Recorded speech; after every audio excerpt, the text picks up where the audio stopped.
Gatim tipik shqiptar samuna me suxhuk si në furrat të Gjakovës, për ju që keni provu këtë shije e njehni mirë, ndërsa ju që ende se keni provu ruajeni dhe ndajeni me të tjerët. Fillimisht përgatisim brumin, tek ujë vakët shtojmë sheqerin, shtojmë majën në bukës, e lëmë të fermentohen për 10 minuta, shtojmë kripën, hedhim miellin gradualisht, brumin e punuar e mbulojmë dhe lëmë të qëndrojë për 1 orë derisa të dyfishohet. Pastaj e ndajmë në 6 pjesë, masat e brumit janë për 6 samuna. I kalojmë në tepsi me letër pjekje, i shtrim fare pak me duar, i mbulojmë dhe i lëmë të qëndrojnë edhe 20 minuta të tjera.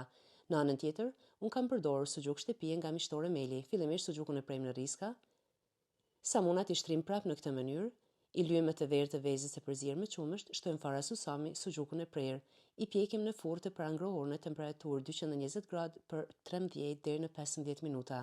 Mund ta shoqëroni edhe me këtë salcën që përgatitet shumë thjesht. Kjo ishte receta për sot. Nëse e provoni, ju bëftë mirë.